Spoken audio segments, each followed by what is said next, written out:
विधानसभा नियम या अन्वये शिक्षण या विषयावर बोलत असताना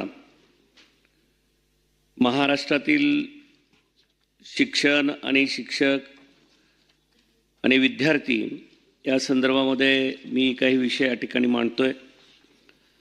मागच्या काही दिवसापासून मागच्या काही वर्षामध्ये आपण पाहतो की शिक्षकांना शाळा व्यतिरिक्त जी कामं आहेत त्या व्यतिरिक्त कामामुळे शिकवायला वेळ खूप कमी मिळतो। मी स्वतः एक शिक्षक असल्यानं किंवा मी होतो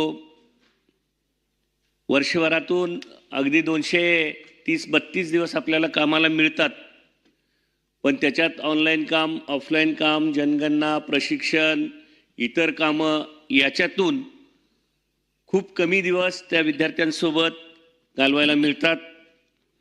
माझी शासनाला विनंती आहे की ज्या ग्रामीण भागातून जिल्हा परिषदेच्या शाळांतून आपल्या राज्याचं देशाचं भवितव्य आकाराला घेतं त्या विद्यार्थ्यांच्या सोबत शिक्षकांना जास्त काळ राहू द्यात, त्यांना त्यांच्या समवेत राहून शिकवू द्यात।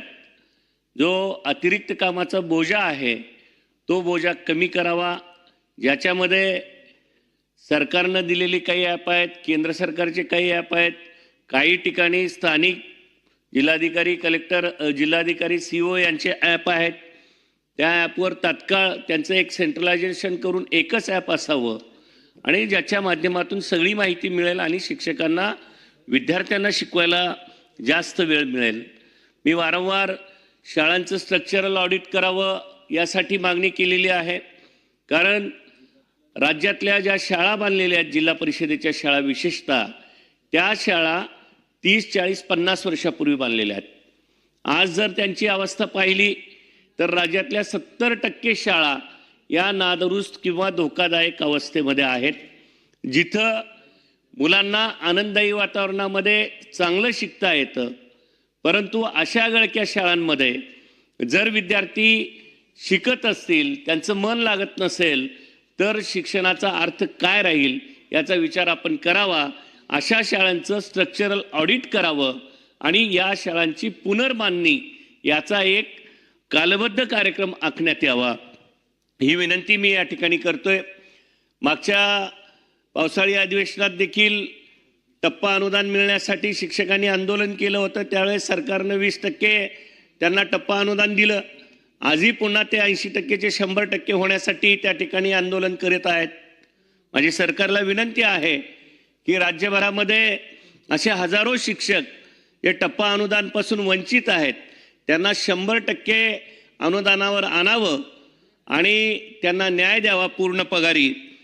शिक्षण सेवक योजना ही महाराष्ट्रामध्ये एक शिक्षणामध्ये झालेला प्रयोग असं म्हणता येईल, ज्याच्या माध्यमातून कंत्राटी शिक्षक नेमले गेले, जिथं समान वेतन, समान काम आणि समान वेतन या धोरणाला फाटा मारण्यात आला।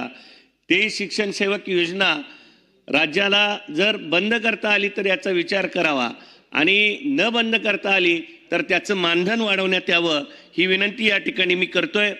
शालेय अभ्यासक्रमात शेतीविषयक अभ्यासक्रमाची रचना करण्यात यावी आणि जो शेती हा विषय आपल्या देशासाठी सगळ्यात महत्त्वाचा विषय आहे तो विषय अभ्यासक्रमामध्ये आणून विद्यार्थ्यांना प्राथमिक स्तरापासून शेतीविषयक ज्ञान त्या ठिकाणी द्यावं। कला, कार्यानुभव आणि क्रीडा या विषयाचे शिक्षक प्रत्येक शाळेमध्ये तासिका तत्वावर किंवा सेंट्रलाइज पद्धतीने त्या ठिकाणी देण्यात यावेत, ही विनंती देखील मी आपल्या माध्यमातून करतोय। TET आणि CTET या बाबतीमध्ये राज्य सरकारनं पुनर्विचार करावा। ज्या पद्धतीनं दक्षिणेमध्ये काही राज्यांनी स्वतःच्या राज्याची TET निर्माण केली आणि शिक्षकांना सेंट्रलाइज पद्धतीनं असलेली TET ही नाकारून स्वतःची TET लागू केली, त्याच पद्धतीनं महाराष्ट्रानं देखील ही TET लागू करावी, ही विनंती आपल्या माध्यमातून या ठिकाणी करतोय। महाराष्ट्रातल्या तमाम शिक्षक बांधवांना जुनी नवी पेन्शन हा एक खूप जुना विषय आहे, त्या बाबतीमध्ये देखील आपल्याला काही विचार करता येईल का हे पाहावं। मी शिक्षण विषयक सगळ्या या विचारांमध्ये आपण मला बोलण्याची संधी दिली त्याबद्दल आपले मनपूर्वक आभार मानतो. धन्यवाद. धन्यवाद. सभागृह